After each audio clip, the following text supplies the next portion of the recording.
Hello friends. आज हम UP TET 2014 का पेपर सॉल्व करेंगे सीडीपी का। तो हम चलते हैं क्वेश्चन की ओर। हमारा पहला क्वेश्चन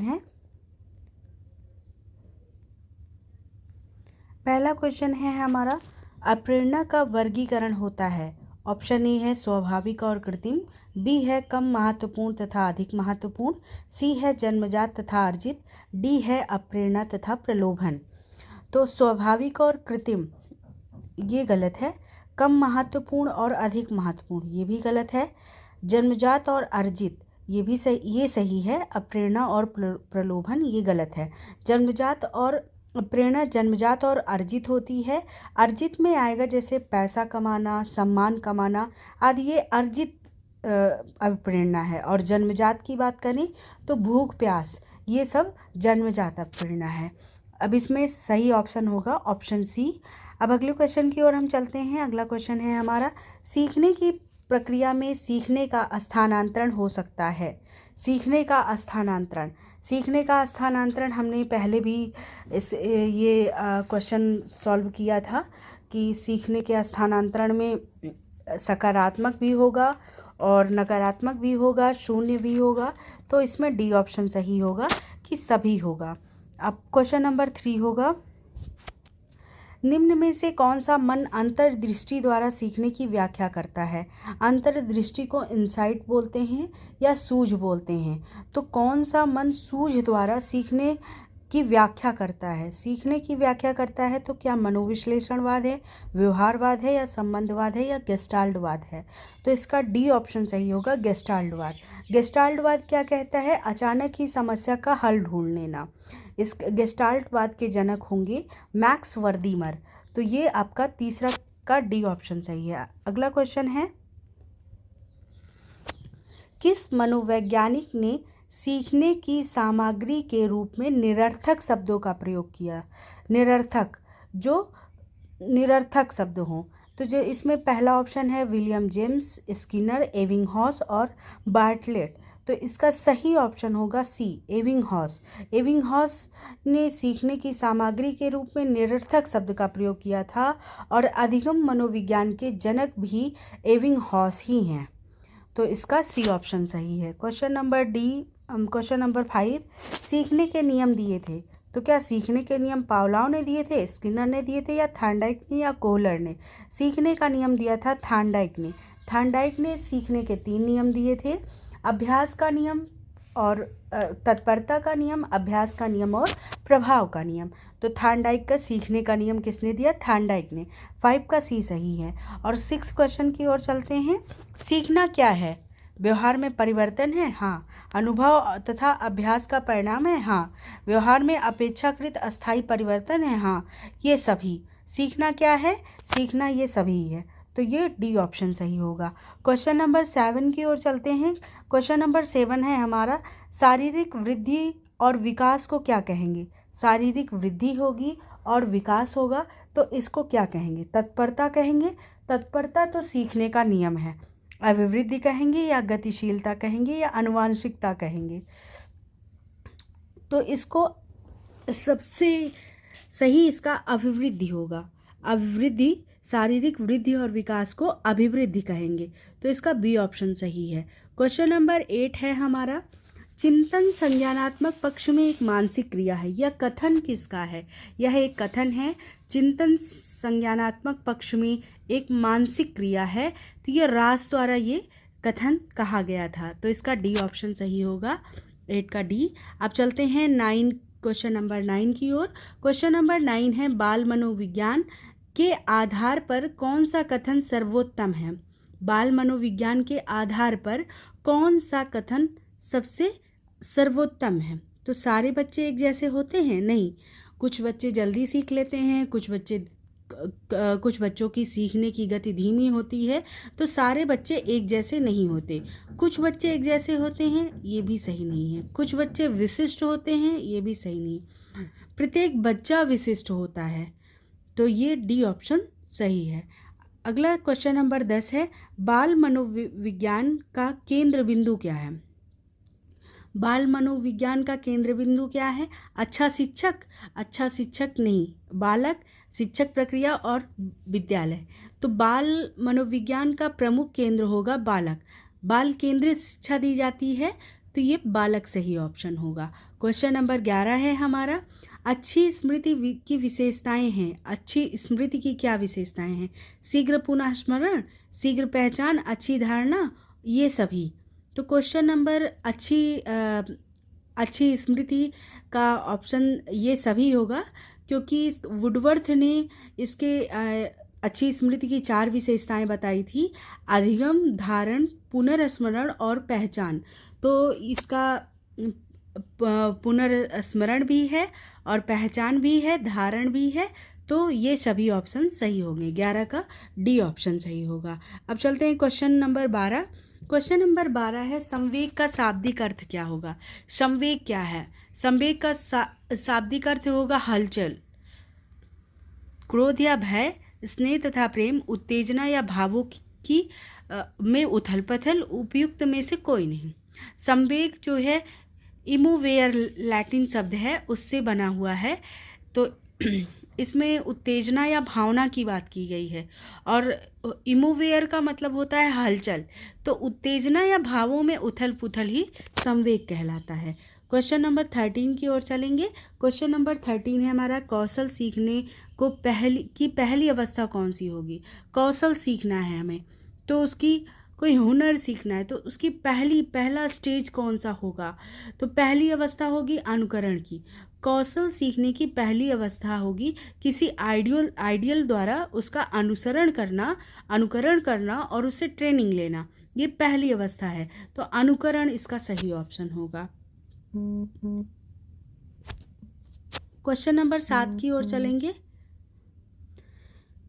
क्वेश्चन नंबर 14 की ओर चलेंगे। क्वेश्चन नंबर 14 है हमारा, मानसिक आयु के प्रत्यय का सर्वप्रथम प्रयोग किसने किया था? मानसिक आयु के प्रत्यय का सर्वप्रथम प्रयोग 1905 में हुआ था। 1905 में किसने किया था? Thorndike, Guilford, Spearman? नहीं, इन सभी ने नहीं किया था। बिने साइमन ने 1905 में मानसिक आयु के प्रत्यय का सर्वप्रथम प्रयोग किया था, बिने Simon. Question number 15। Question number 15 है, शैशवावस्था के लिए उत्तम शिक्षण विधि क्या है? शैशवावस्था के लिए उत्तम शिक्षण विधि, शैशवावस्था मतलब सब छोटे बच्चों के लिए। तो क्या मांटेसरी विधि? हाँ, ये छोटे बच्चों के लिए है। खेल विधि, ये भी छोटे बच्चों के लिए है। किंडरगार्टन विधि, ये भी छोटे बच्चों के लिए है। मतलब ये सभी 15 का डी ऑप्शन सही होगा कि मांटेसरी विधि, खेल विधि और किंडरगार्टन विधि, ये सभी शैशवावस्था के लिए उत्तम शिक्षण विधि हैं। क्वेश्चन नंबर 16 की ओर चलेंगे। क्वेश्चन नंबर 16 है, बाल विकास में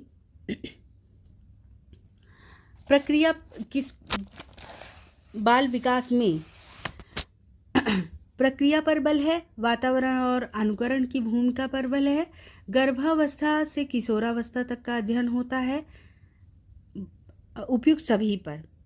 तो बाल विकास में किस पर? हाँ, प्रक्रिया पर बल होगा, वातावरण और अनुभव की भूमिका पर बल होगा, गर्भावस्था से लेके किशोरावस्था तक अध्ययन होता है। तो इसका मतलब डी ऑप्शन सही होगा, ये सभी होगा बाल विकास में। क्वेश्चन नंबर 17 की ओर हम चलेंगे। क्वेश्चन नंबर 17 है हमारा, बाल विकास का अध्ययन क्षेत्र है बाल विकास की विभिन्न अवस्थाओं का अध्ययन, वातावरण का बाल विकास पर पड़ने वाले प्रभावों का अध्ययन, व्यक्तिक विभिन्नताओं का अध्ययन, उपयुक्त सभी। तो बाल विकास का अध्ययन क्षेत्र, बाल विकास के विभिन्न अवस्थाओं का अध्ययन, ये सही है। वातावरण का बाल विकास पर पड़ने वाले प्रभाव का अध्ययन, ये भी सही है। व्यक्तिक विभिन्नताओं का अध्ययन, ये भी सही है। इट मीन्स डी ऑप्शन सही होगा हमारा, उपयुक्त सभी। अब क्वेश्चन नंबर 18 की ओर चलेंगे। क्वेश्चन नंबर 18 है हमारा, सर्वाधिक उपयुक्त जीवित, सर्वाइवल ऑफ द फिटेस्ट रहता है का सिद्धांत है। ये किसका सिद्धांत है? ये सर्वाइवल ऑफ द फिटेस्ट, ये किसका सिद्धांत है? लेमार्क का है, हैरिसन का है, डार्विन का है, मैकडूगल का है? तो ये डार्विन का सिद्धांत है। सर्वाधिक उपयुक्त जीवित रहता है, मतलब जैसा एटमॉस्फेयर होगा उसी के हिसाब से रहना, उसी में ढल जाना, ये डार्विनवाद का सिद्धांत है। तो 18 का सी ऑप्शन सही होगा। अब चलेंगे हम क्वेश्चन नंबर 19 की ओर। बिने साइमन परीक्षण द्वारा मापन किया जाता है।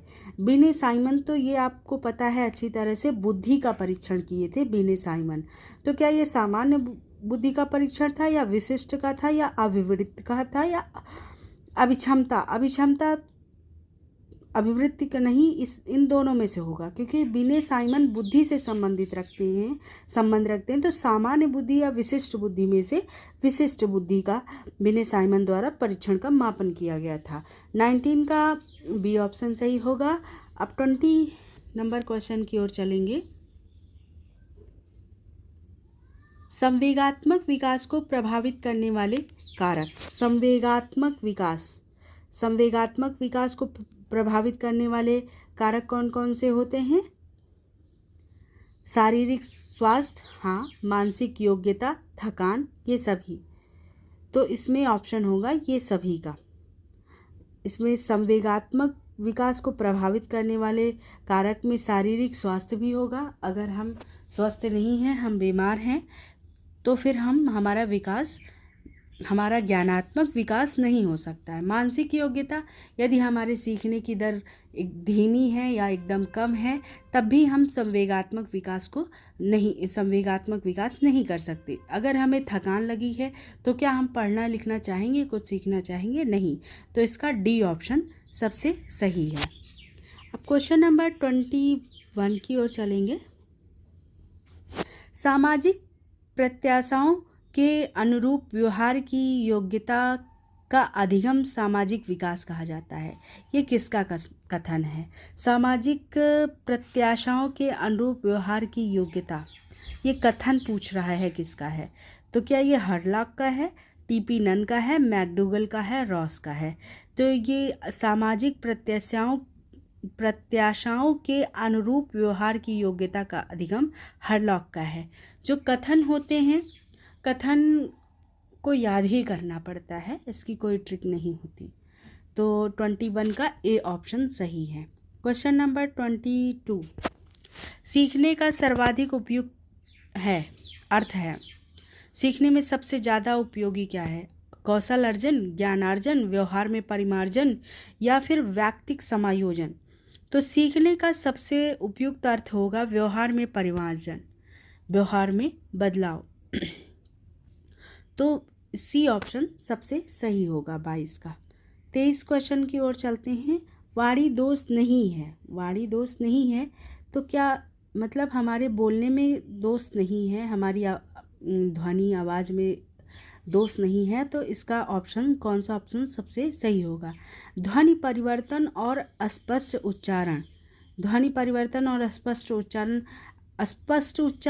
ये वाणी दोष है।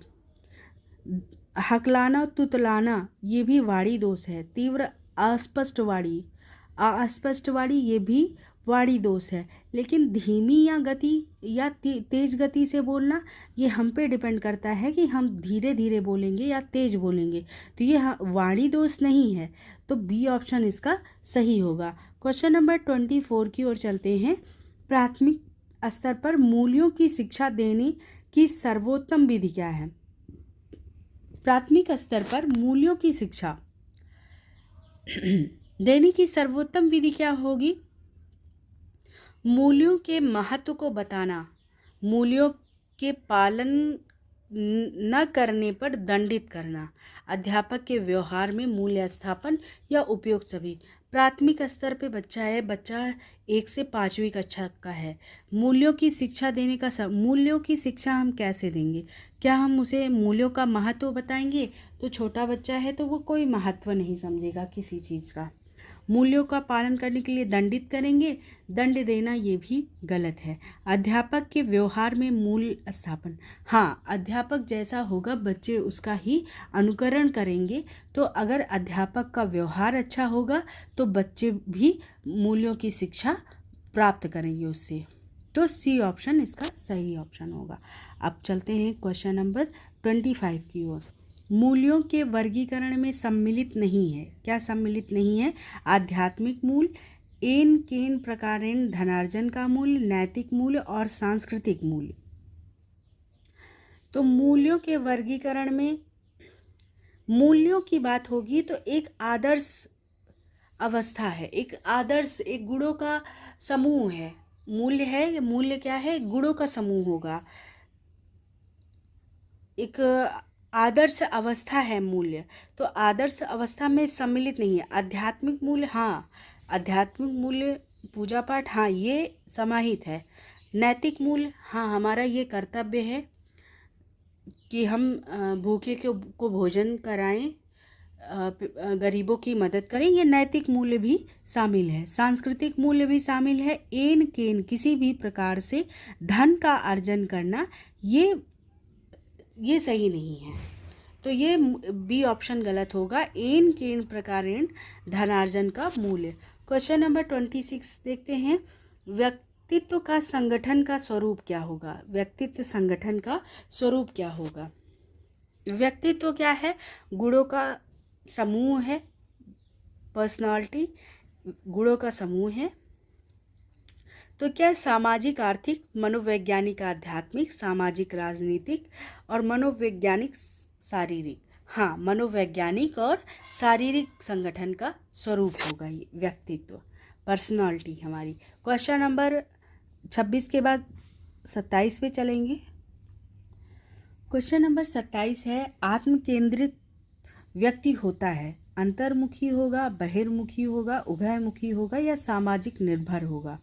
तो आत्म केंद्रित व्यक्ति जो होगा वो अंतर्मुखी होगा। तो इसका 27 का ए ऑप्शन सही है। क्वेश्चन नंबर 28 नहीं है शायद, अब 29। क्वेश्चन नंबर 29 की ओर चलते हैं। कक्षा 4 का एक बच्चा सदैव चिंतित और कुंठित रहता है, तो आप क्या करेंगे? उसके अभिभावक से शिकायत करेंगे?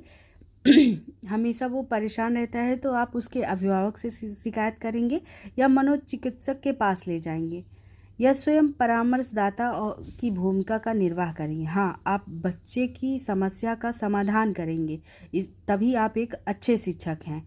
या उसे उसके भाग्य पर छोड़ देंगे, ये भी गलत है।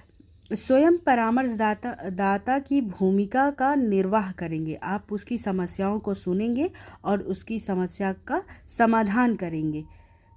तो ये 29 का सी ऑप्शन है। आज का लास्ट क्वेश्चन है, भाषा विकास का सिद्धांत नहीं है। नहीं है तो क्या? अनुबंधन का सिद्धांत। अनुबंधन का सिद्धांत पावलोव का सिद्धांत है। अनुकरण का सिद्धांत स्किनर का है। अतिरिक्त शक्ति का सिद्धांत परिपक्वता, मैच्योरिटी का सिद्धांत, ये भी गलत है। अतिरिक्त शक्ति का सिद्धांत मतलब होगा खेल का सिद्धांत। तो खेल का सिद्धांत भाषा विकास का सिद्धांत नहीं है। तो सी ऑप्शन इसका सही आंसर होगा। आज के लिए बस इतना ही। मेरा ये सेशन आपको पसंद आया हो तो लाइक और सब्सक्राइब ज़रूर कीजिएगा। Thank you.